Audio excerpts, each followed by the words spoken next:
آج ویو 360 میں ماحولیاتی تبدیلیوں کے اثرات کم کرنے کی غرض سے مقررہ اہداف کے بارے میں مایوس کن صورتحال۔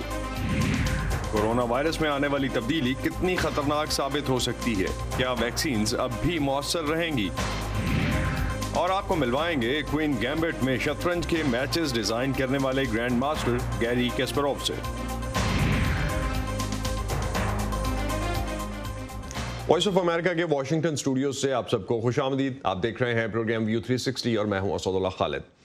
ماحولیاتی تبدیلی کی اہمیت اب اس حد تک بڑھ چکی ہے کہ اب یہ بڑے بڑے ممالک کے انتخابات کے نتائج میں بھی ایک اہم کردار ادا کر رہی ہے۔ امریکہ کے نو منتخب صدر جو بائیڈن نے اپنی انتخابی مہم کے دوران کہا کہ وہ امریکہ میں ماحولیاتی آلودگی کم کرنے کی کوشش کریں گے، جس کے لیے وہ $20 کھرب کے منصوبے شروع کرنے کا ارادہ رکھتے ہیں۔ دوسری جانب اسی ماہ ماحولیات کی عالمی سربراہی کانفرنس سے خطاب کرتے ہوئے اقوام متحدہ کے سیکرٹری جنرل اینٹونیو گوتریس نے کہا کہ ماحولیاتی تبدیلیوں سے متاثرہ ممالک کو اب ہنگامی حالت کا اعلان کرنا ہوگا، کیونکہ اگر ماحولیاتی تبدیلیوں کی وجہ سے پیدا ہونے والے حالات میں فوری بہتری کا عمل شروع نہ کیا گیا تو رواں صدی کے آخر تک زمین کے درجہ حرارت میں 3 ڈگری سینٹی گریڈ تک سے زائد کا اضافہ ممکن ہے، جو کہ انتہائی خطرناک ہو سکتا ہے۔ ماحولیاتی تبدیلی کی روک تھام کے لیے کیے گئے معاہدے پیرس ایگریمنٹ کو اس ماہ 5 سال مکمل ہو گئے۔ صدر ٹرمپ نے امریکہ کو اس معاہدے سے الگ کر لیا تھا۔ اگرچہ سال 2020 پر کووڈ-19 کی وبا حاوی رہی، لیکن ماحولیات کے محاذ پر کیا اتار چڑھاؤ آئے، جانتے ہیں اس رپورٹ میں۔ سال 2020 میں کیلیفورنیا سے سائبیریا تک ریکارڈ پیمانے پر جنگلات کی آگ بھڑکتی رہی۔ بحر اوقیانوس میں معمول سے زیادہ سمندری طوفان آئے۔ یہ سال تاریخ کے گرم ترین سالوں میں سے ایک ہوگا، جہاں ایک طرف کرۂ ارض کا درجہ حرارت بڑھتا رہا۔ کووڈ-19 نے دنیا کو اپنی لپیٹ میں لے لیا۔ سڑکیں سنسان ہو گئیں اور پروازیں معطل۔ اس وجہ سے کاربن کے اخراج میں 7% ریکارڈ کمی ہوئی، تاہم ماہرین کہتے ہیں کہ یہ بہت امید افزا نہیں۔ Clearly, the emission reductions that we've seen in 2020 due to COVID-19 کی وجہ سے کاربن کے اخراج میں کمی مسئلے کے حل کا کوئی صحیح طریقہ نہیں ہے، اس پر کوئی دو رائے نہیں، اور معیشت بحال ہوگی تو صورتحال پھر پہلے جیسی ہو جائے گی۔ دنیا بھر میں کچھ بنیادی تبدیلیوں کی ضرورت ہے۔ کولمبیا یونیورسٹی کے پروفیسر مائیکل جیرارڈ کی نظر میں کچھ ملکوں نے ضروری اقدامات کیے ہیں۔ چینی صدر شی جن پنگ کا سال 2060 تک کاربن اخراج کو 0 پر لانے کا وعدہ ماحولیاتی پالیسی کے حوالے سے سب سے قابل ذکر تھا۔ کئی یورپی ممالک نے بھی اپنے گولز بڑھائے، باقی کی بیشتر دنیا بھی اس سمت میں جا رہی ہے۔ البتہ صدر ٹرمپ کی زیر صدارت امریکہ مخالف سمت میں چلتا رہا۔ ماحولیات سے متعلق پابندیوں میں کمی لائی گئی اور ایندھن کی پیداوار کو فروغ دیا گیا۔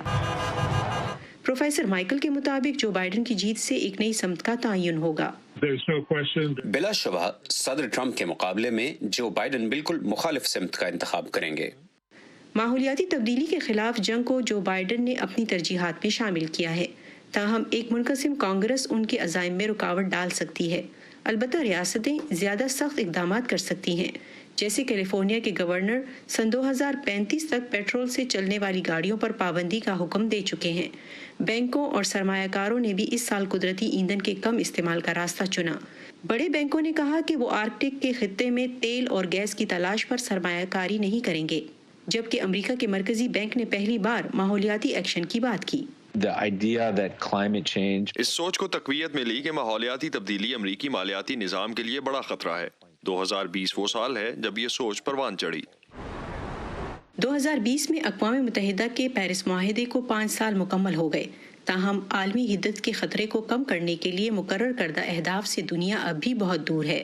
پیرس میں جو وعدے کیے گئے وہ ضرورت سے بہت کم تھے اور اب تک تو ان کو بھی پورا نہیں کیا گیا۔ سال 2020 کے دوران دنیا کا درجہ حرارت بڑھتا ہی چلا گیا۔ سائنسدانوں کے مطابق اسے نیچے لانے کے لیے ہمارے پاس بہت زیادہ وقت نہیں ہے۔ اسٹیو بیراگونا کی رپورٹ کے ساتھ نیلوفر مغل، وائس آف امریکہ۔ ماہرین کا ماننا ہے کہ عالمی سطح پر ماحولیاتی تبدیلیوں کی وجہ سے پیدا ہونے والی صورتحال اب بہت بگڑ چکی، جس کی بہتری کے لیے ٹھوس اور دیرپا اقدامات کی ضرورت ہے۔ رافع عالم انوائرمنٹل لائر ہیں، ہمارے ساتھ اس وقت لاہور سے موجود ہیں بذریعہ اسکائپ۔ ان سے جانتے ہیں کہ ماحولیاتی تبدیلیوں سے اب دنیا کیسے نمٹ سکتی ہے اور اس حوالے سے جو اقدامات اٹھائے جا رہے ہیں کیا وہ مسئلے کا حل ثابت ہو سکتے ہیں۔ رافع، بہت شکریہ ہمیں وقت دینے کا۔